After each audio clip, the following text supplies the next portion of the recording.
Hi guys, I hope everyone is well. I did not plan to make a video today, and I think you can tell. But there is one thing I've been hearing quite a lot in my sessions, and I feel like it needs to be addressed because I think so many people watch YouTube videos or watch TikTok or Instagram and really misunderstand personal development and growth. And I don't blame them, because when you watch a video, even with my videos, there is little context behind it. Maybe one client needs more tough love, whereas someone else needs more self-compassion and kindness and self-love. So not everyone needs the same things. But there's one thing I see in quite a few clients who seem to be stuck in their growth and seem to be quite frustrated with themselves for not growing as they would like and not developing, and kind of feeling stuck and frustrated and behind. And there are actually a few, five. I literally just wrote down notes 5 minutes before coming on here because, as I said, I didn't plan to make this.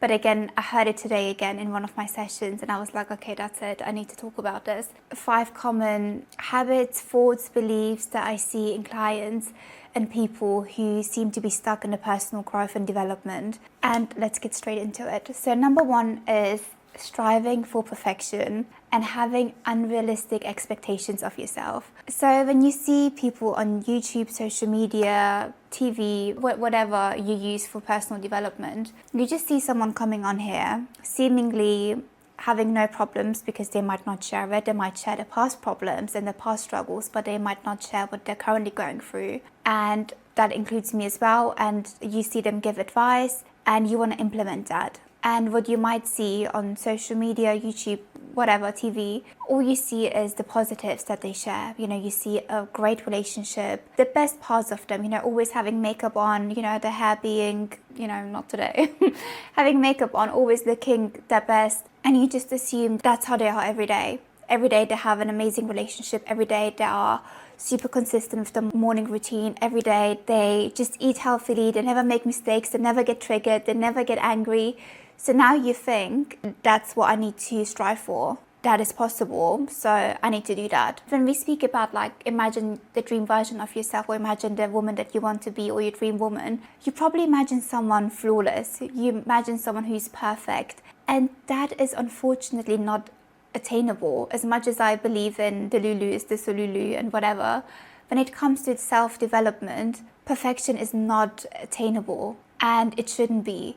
And I see so many clients come to me and be so upset and so frustrated and disappointed with themselves because they got triggered, they got angry, they didn't wake up the time that they wanted to wake up, or let's say they didn't stick to their healthy diet. They even say things like, is there something wrong with me? You know, am I broken? Am I normal? You know, why did I do this? Why did I get angry? Why did I get triggered? The reason you got angry, triggered, you didn't stick to your morning routine for a day or two is because you're human. And I almost feel like I need to apologize if I ever portrayed an image of, you know, perfection and thinking, you know, you can reach a level where you never make mistakes, or you always stick to a morning routine and you never miss a workout, you never miss a meditation. What do you feel like is worse? You missing a meditation, or you missing a workout, or you getting triggered about something? Is that worse, or you beating yourself up for missing a workout, having a cheat meal, getting angry, getting triggered, making a mistake? One thing I want you to know, if you're in your personal development journey, you want healing, you want growth, whatever you're going through, whether you try to heal with trauma, improve your diet, your mental well-being, your physical well-being, whatever you're trying to achieve, one thing that is guaranteed in life is death, and that you will make mistakes. Nothing else is guaranteed. There will not be a day where you don't make any mistakes. And while I really love and appreciate and respect the accountability that so many of you have, because what's really unhealthy is when we get angry and triggered and hurt other people and don't take accountability and kind of feel entitled to do that. That is narcissistic. So I really appreciate, you know, you taking accountability, you wanting to improve, you wanting to be your best, but not like that. Not by beating yourself up, not by thinking you're not allowed any mistakes or you're not allowed to be upset. Sometimes people come to me and be like, oh, I was upset and I don't understand why, but like, I have a good life. Why am I not grateful? And sometimes I wonder, which is why I felt the need to apologize, because when I speak about gratitude, let's say, and I say, you know, gratitude is so important, we need to be grateful, this is what gratitude does. I then see a client and they tell me, I feel like such a bad person because, you know, I have such a great life, but I didn't feel grateful about it, or I was upset today. Why was I upset? I should be grateful. You are human. It is okay to be upset. It is okay to not feel grateful every single second of the day. Like, it is okay. And progress, I love the concept of 1% better every day. I love that. However, progress is not linear. So you are doing a great job. You're moving forward. But it might, you know, look like this. You're going up, but it might, you know, you might have a dip, you might have a low, and then you will come up again, and then you will go, like, it's just life. Life is lifing, life is happening. Don't be so hard on yourself. You will not reach perfection. And that is the number one. Honestly, I could finish this video here because that is the number one thing I see the most. Why did I have a thought about caring what this person thinks about me? Why did I get angry? Why did I get triggered? Why did I have this chocolate bar? Why did I have this? And why is a good question to ask? Because it's important to understand self-awareness is chef's kiss, amazing. But self-awareness is only amazing when you remove the judgment from it. Why? Because when you remove the judgment from it, that's where growth is. That's like peak growth. For example, I'm just thinking about like my own therapy sessions, or when clients come to me and speak about, you know, what they've experienced. And that is not to say emotions are bad, because I feel like everything is like being taken so out of context when people watch videos. That is not to say emotions are bad. But when you have self-awareness and you remove the judgment from it, you really get the lesson from it. But when you have the judgment attached to the self-awareness and, you know, the questioning and the analyzing, it just becomes a self-criticism, you beating yourself up. And how is that adding to your growth? How is that good? How is that healthy? So if you have a moment where you got triggered or you got angry, perfect. Let's look at why. You know, I got triggered. Why was that? Not I got triggered, I'm such a horrible person. Like, why did I get triggered? That's so wrong of me. No, I got triggered.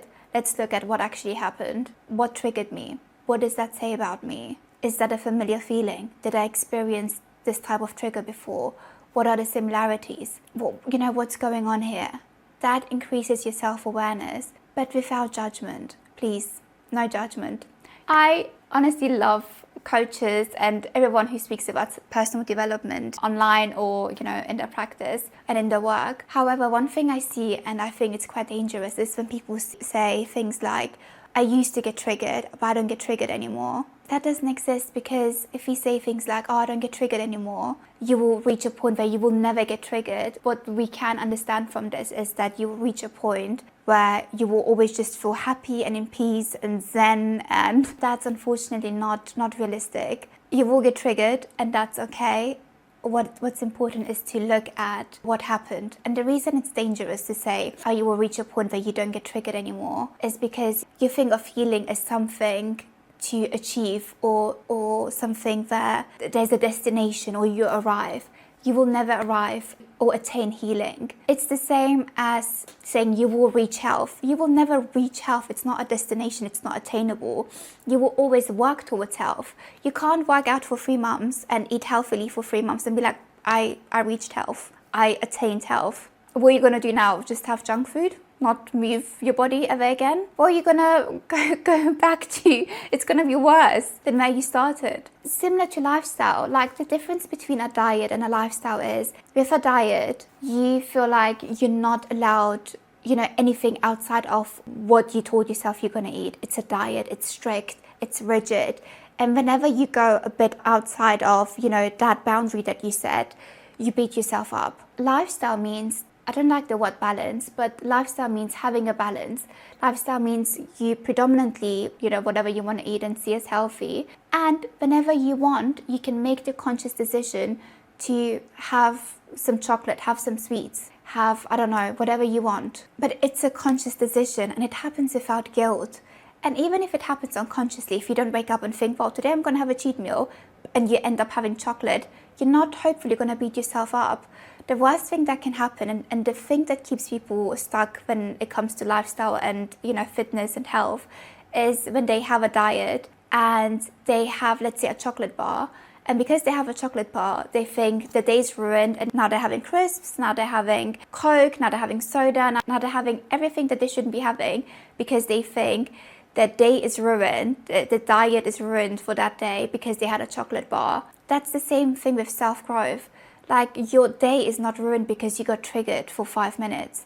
Your day is not ruined because you weren't able to regulate your emotions the way you feel like you should have. Same with diet. What made me reach out to that chocolate bar? And maybe it's just, I just craved it, and it's okay. It's okay to crave something. It's not the end of the world. Same with personal growth and development. Maybe it's okay to get upset. It's good to look at, why did it happen? Could I respond better next time? That is amazing. But it's not about, oh my God, why did I do this? This is insane. Like, oh, I'm stuck in my growth. I'm not moving forward. Is something wrong with me? Am I broken? No, it's not that deep. It is honestly not that deep. You are still growing. You're still moving forward without being perfect. And you can still have the life of your dreams, your dream life, whatever that looks like, without reaching perfection. You can be happy and not be perfect. Okay, next point. Also, having raw cacao powder. Second point is the opposite of what narcissists do, and that's why these two types of people always attract each other. When I say narcissist, I think it's quite self-explanatory, but if we want more clarity on that, let me know and I can make a separate video. But essentially, what we probably all know, one of the narcissistic traits a narcissist has is not taking accountability. They're never wrong, they never make mistakes, it's always other people. They're entitled to do and say whatever they want. But God forbid someone else, makes a mistake, someone else says something they don't like. The opposite of that, which I see again in a lot of people who are stuck in their growth, is the belief that it's always you, always blaming yourself. There is a difference between accountability and blame. Whew. As much as I love the accountability part, and as much as I love the fact that you're trying to grow and you're trying to be accountable, and because accountability is power and it's control, when you take accountability, you say, I can change that. Like, this is in my power, this is within my control, I can do something about it. However, maybe it's not always you. Maybe you're not always the problem. Maybe, and again, I don't know your context, but maybe it might be someone else in your life. Maybe it might be other people. Maybe it might not always be you. I saw my client today and she was saying something about how someone crossed a very serious boundary. Let's say she asked the parent to not share something, and that parent did end up sharing, the thing that she asked not to be shared. And my client got very angry. She said, I was super angry. I reacted the way I shouldn't have reacted. And it almost felt like she now is going to self-blame, and then she was saying things like, oh, maybe I should have just expressed that boundary in a different way. Maybe I should have been more clear. And I said, what did the person who crossed your boundary say to that? They focused on her reaction rather than what she was really saying. And then suddenly the whole focus became her reaction rather than what was the actual issue, which was the boundary being crossed. And again, this is not about her, I'm just using her as an example. Maybe you're used to being around family members, being around in an environment where people are so used to blaming you that automatically you take on that blame. As we probably hopefully all know by now, is that we are attracted to what's familiar. So if, let's say, if I grew up in a family environment where everyone blamed me, where I was, let's say, the black sheep or the scapegoat of the family, and it was almost like, oh, it's always Jasmine's fault, it's always Jasmine, you don't know, you're the youngest, as an example. Even if I leave my family home and I, let's say, get married, I'll still have the tendency to blame myself because that's what I've been used to. I'm used to people blaming me. Now, even though my family's not around me, I've internalized that. Whatever we hear in our childhood, we internalize it. So now I've internalized that blame, which has become self-blame, and now I think it's always me. And if you have a tendency of blaming yourself, I would encourage you to ask yourself, where does that come from? And do I have people around me who have a tendency of blaming me and putting things on me? And you didn't, come out of your mother's womb with the trait of self-blame. That it's a conditioning. No baby has a tendency of blaming themselves. It's something that happens throughout childhood and growing up. So who has blamed you? Why are you blaming yourself? Where does that come from? Why do you think it's always you? And usually when we think it's always me, I'm always, the one being wrong, it's probably because we're around people who don't take accountability and put everything on us. That can be family members, usually it's family members, it can be friends. Look at everyone around you. Who in your life struggles to take accountability, and who in your life has a tendency of blaming you because your self-blame has been internalized from somewhere? Try to be objective. Is it really always you? It's never always one person. That leads us to a third point, which is being surrounded by the wrong people. And I just want to clarify that I'm not someone who encourages or supports someone making a mistake and us cutting them out from our lives. Because if you have a mindset like this, if you have a mindset of, if someone upsets me, if someone makes a mistake, I'm just going to cut them off, you're going to end up very lonely because no one is perfect, including yourself. You've probably hurt people, you've probably said something that maybe upset someone. It's not about having perfect people around us. That's not what this is about. It's not about, perfection. I even try not to say having healthy people around us because we all have unhealthy traits, but at least don't have toxic people around you. So when I say being surrounded by the wrong people, I'm not pro cutting people off from your life with like the first mistake. But what I'm speaking about when I say being surrounded by the wrong people is not about having different interests or not being as close anymore, or them saying something that was a bit upsetting and you needed to have a conversation around that, because unintentionally we might hurt each other quite a lot and we might not mean it, but we're people, we're imperfect people with complex backgrounds trying to have a relationship, and maybe someone says something that might be misinterpreted or misunderstood, and that's okay. That's not what I'm talking about. What I'm talking about is really unhealthy traits, toxic traits that are detrimental to your confidence, your well-being, your mental health. For example, what that would look like, and again, I can make a separate video about this, but what that would look like is being friends or being in a relationship with someone, or even family members. Number one, really important, and it might be overlooked, if someone never takes accountability, where does that leave you? It leaves you as the scapegoat. A healthy relationship can only exist when you have healthy communication, which is why you can't have a healthy relationship with a person who never takes accountability, because you can never feel comfortable enough to go to them and be like, hey, that's really upsetting, or that was really hurtful, or why did you say this? Because they will always turn it around on you, which in other terms is gaslighting. Never taking accountability and then putting it on you. An example of this would be someone getting really angry at you or saying something disrespectful, and then you saying to them, hey, why did you say this to me? This is not okay. What you said. And then instead of taking accountability, they turn it around and they say, well, you should think about what you did for me to get so angry to have said something like that to you. It's impossible to have a healthy relationship with someone who doesn't take accountability. Another narcissistic trait is someone who always ruins special occasions. It can be, a birthday, a wedding, an engagement, you announcing your pregnancy, graduation, whatever it might be. If that person kind of makes things about them and is upset with you around that time, that occasion kind of becomes about them a bit and how they feel. And it's not a one-off, it's a continuous thing.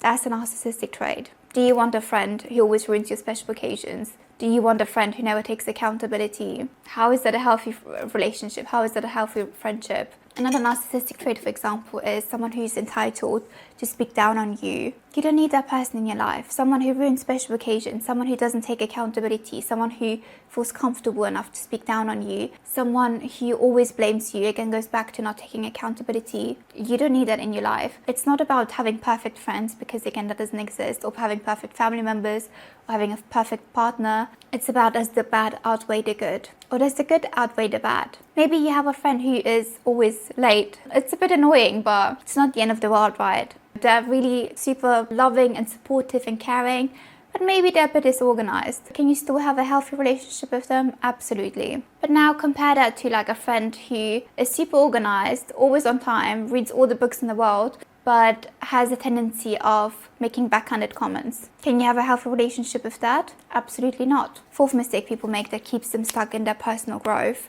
is they care more about what they do than how they feel when they're doing it. As an example, Maybe you're someone who really cares about having a 6-step morning routine. You want to meditate, work out, fill in your gratitude journal, do your mirror work, and have a high protein breakfast within half an hour of waking up, which is amazing. Because you've crammed in your morning routine so much and you want to achieve so much in like a short amount of time, now you're in survival mode. Now you're like meditating, but you think about, the next thing to do, and you're working out, but you're not really present, and you're filling in your gratitude journal, but you're not really there. There's no point doing it. How you feel, imagine you're meditating for half an hour and that's all you do. You don't work out, you don't fill in your gratitude journal, you don't do your mirror work, you don't go for a walk, you don't get sunlight in. But as you're meditating, you're fully present. That is so much more important than you having your 6-step morning routine, but doing it while not being present and being distracted and thinking about the next thing. No point doing it. No point having a morning routine. It's better to have a 1-step morning routine and just meditate for 5 minutes, but do 5 things and be in survival mode while doing it. No point. How you feel doing something outweighs how much you do. If you do a million things and you feel like it's putting you in survival mode, you're in a bad mood, you feel rushed, you feel stressed, you feel not present, no point doing it. Don't focus so much on how much you're able to do in a day. Focus more on how you feel when you're doing it. Are you able to be present? Are you able to be calm and be joyful while doing it? And this is not about, never doing hard things and never going outside of your comfort zone, but step by step. You don't have to go from like having no morning routine to having a 6-step morning routine, step by step. It took me years to figure that out.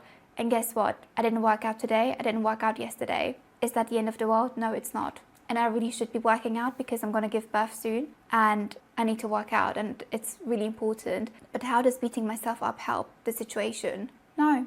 It's okay, maybe I had other priorities today. Making this video was a priority over working out. It's not the end of the world I wasn't able to do it in the morning. Maybe I can do it in the evening. We don't always have to be super rigid, especially if it puts you in survival mode. Number 5 goes back to the first point. It's about beating yourself up for every single thing that you do or don't do. However, the opposite of that, suppressing things and pretending it didn't happen, is also not healthy. I feel like when we're stuck in our growth, we either do one or the other. We dwell on things and we're so hard on ourselves and it's always us and we always make mistakes and it's never good enough. Or we go the complete opposite way and just suppress it and pretend it didn't happen. Let's say we get super angry, we hurt someone, and then just move on from it and just think, oh, whatever, happens. No, it's still good to look at it. It's still good to process it, but without the judgment attached. And when I say without judgment attached, I don't mean always pretend that you're right and always think everything you're doing is okay. Be fair, be objective and say, okay, what I did was not okay. That was a mistake. Let's look at what happened. So you're not super attached to what you did and you're not super like dwelling on it and being hard on yourself, but you're also not suppressing it. And you're also not pretending everything is fine when it isn't. None of those things are healthy. So there is a good, healthy medium when you do look at things, when you do acknowledge things, without dwelling on it and being so hard on yourself. And again, that's why I say sometimes it's quite dangerous to just watch a video and take everything from it, because not everything might relate to you. If you're someone who has a tendency of beating yourself up and being super hard on yourself, and you watch a video that says, you need to take more accountability. It's not always other people. Sometimes it's you. And that is valid advice. That is true. But that might not apply to you specifically because you already take too much accountability, because you already have a tendency of blaming yourself. So you really have to look at the context of it. You really have to think, does this piece of advice apply to me?